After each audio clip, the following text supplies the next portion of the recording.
ಎಲ್ಲರಿಗೂ ನಮಸ್ಕಾರ. ಅಣತೆ ಕಿಚನಿಂದ ಈ ದಿನ ನಾನು ಸ್ಪೆಷಲ್ ಆಗಿ ಮಸಾಲ ಹಾಕಿ ರೊಟ್ಟಿಯನ್ನು ಮಾಡ್ತಾಯಿದ್ದೀನಿ. ಬನ್ನಿ ಫ್ರೆಂಡ್ಸ್, ನೋಡೋಣ ಹೇಗೆ ಮಾಡೋದು ಅಂತ.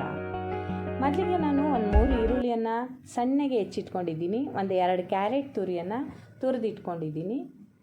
ಕೊತ್ತಂಬರಿ ಸೊಪ್ಪನ್ನು ಚೆನ್ನಾಗಿ ತೊಳೆದು ಸಣ್ಣಗೆ ಕಟ್ ಮಾಡಿ ಇಟ್ಕೊಂಡಿದ್ದೀನಿ, 1 ಹಿಡಿಯಷ್ಟು. ಹಾಗೆ 1 ಕಟ್ಟು ಸಬ್ಸಿಗೆ ಸೊಪ್ಪನ್ನು ಸಹ ಚೆನ್ನಾಗಿ ತೊಳೆದು ಸಣ್ಣಗೆ ಕಟ್ ಮಾಡಿ ಇಟ್ಕೊಂಡಿದ್ದೀನಿ.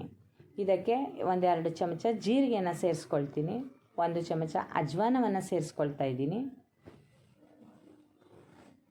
1-2 ಚಮಚ ಬಿಳಿ ಎಳ್ಳನ್ನು ಹಾಕ್ಕೊಂಡಿದ್ದೀನಿ.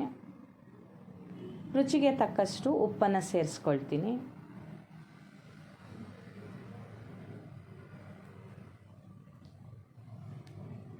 ಈಗ ಈ ಎಲ್ಲ ಮಿಶ್ರಣವನ್ನು ಚೆನ್ನಾಗಿ ಹೊಂದಿಕೊಳ್ಳೋ ರೀತಿಯಲ್ಲಿ ಮಿಕ್ಸ್ ಮಾಡ್ಕೊಳ್ತಾ ಇದ್ದೀನಿ. ಎಲ್ಲವೂ ಸಹ ಮಿಕ್ಸ್ ಆಗಬೇಕು, ಆ ರೀತಿಯಲ್ಲಿ ಚೆನ್ನಾಗಿ ಮಿಕ್ಸ್ ಮಾಡ್ಕೊಳ್ತಾ ಇದ್ದೀನಿ. ಇದಕ್ಕೆ 4 ಕಪ್ಪು ಅಕ್ಕಿ ಹಿಟ್ಟು ಬೇಕಾಗುತ್ತೆ. ಈಗ ನಾನು ಮೊದಲು 3 ಕಪ್ ಅಕ್ಕಿ ಹಿಟ್ಟನ್ನು ಸೇರಿಸ್ಕೊಳ್ತೀನಿ ಈ ಮಸಾಲೆಗೆ. ನೋಡಿ, ಈಗ 3 ಕಪ್ ಅಕ್ಕಿ ಹಿಟ್ಟನ್ನು ಹಾಕ್ಕೊಳ್ತಾ ಇದ್ದೀನಿ.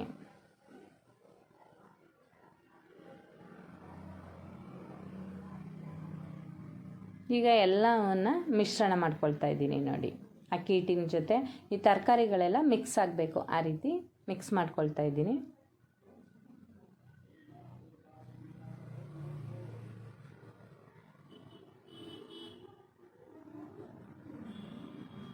ಈಗ ಮತ್ತೊಂದು ಕಪ್ಪು ಅಕ್ಕಿ ಹಿಟ್ಟನ್ನು ಸೇರಿಸ್ಕೊಳ್ತಾ ಇದ್ದೀನಿ. ಒಟ್ಟು 4 ಕಪ್ಪು ಅಕ್ಕಿ ಹಿಟ್ಟನ್ನು ನಾನು ತೆಗೆದುಕೊಂಡಿದ್ದೀನಿ.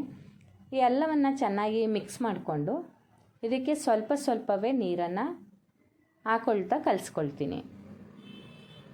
ನೋಡಿ, ಸ್ವಲ್ಪನೇ ನೀರನ್ನು ಸೇರಿಸ್ಕೊಳ್ತಾ ಇದ್ದೀನಿ. ಸೇರಿಸ್ಕೊಂಡು ಚೆನ್ನಾಗಿ ನಾದ್ಕೊಳ್ಬೇಕು. ನೋಡಿ, ಈ ರೀತಿಯಾಗಿ ಚೆನ್ನಾಗಿ ನಾದ್ಕೊಳ್ಳಿ. ಇದಕ್ಕೆ ಮೇಲ್ಗಡೆ 1-2 ಚಮಚ ಎಣ್ಣೆಯನ್ನು ಹಾಕಿ ಮತ್ತೆ ನಾದ್ಕೊಳ್ಬೇಕು.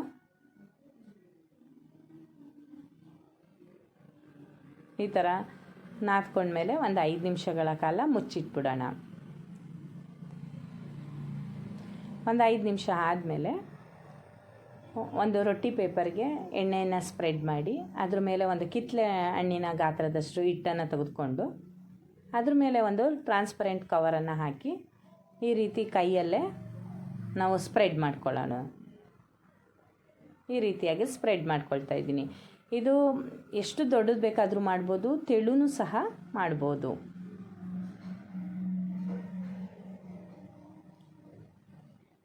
ಈ ರೀತಿಯಾಗಿ ದೊಡ್ಡದನ್ನ ಮಾಡಿಕೊಂಡು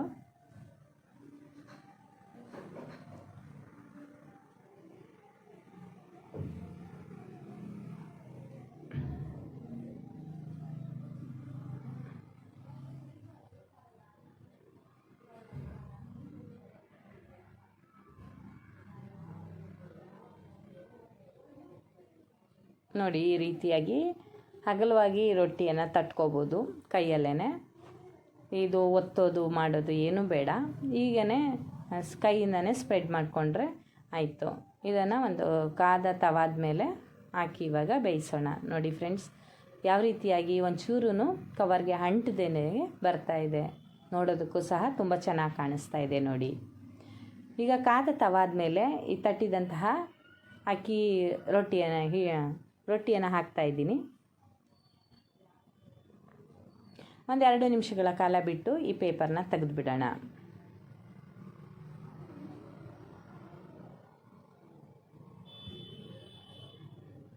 ನೋಡಿ ಫ್ರೆಂಡ್ಸ್, ಯಾವ ರೀತಿ ಕಾಣಿಸ್ತಾ ಇದೆ ಅಂತ. ಎಷ್ಟು ತೆಳುವಾಗಿ ಸಹ ಬಂದಿದೆ ಈ ರೊಟ್ಟಿ. ಈಗ 1-2 ನಿಮಿಷ ಕಾಲ ಬೆಂದ ಮೇಲೆ ಮತ್ತೆ ಈ ರೊಟ್ಟಿಯನ್ನು ಮಗ್ಚೋಣ. ನೋಡಿ, ಎಷ್ಟು ಚೆನ್ನಾಗಿ ಬಂದಿದೆ ರೊಟ್ಟಿ. ನಾನು ಈ ರೊಟ್ಟಿಯ ಜೊತೆ ಕುಂಬಳಕಾಯಿ ಪಲ್ಯವನ್ನು ಮಾಡಿದ್ದೇನೆ. ಕುಂಬಳಕಾಯಿ ಪಲ್ಯ ಜೊತೆ ತಿನ್ನೋದು ತುಂಬ ಚೆನ್ನಾಗಿರುತ್ತೆ.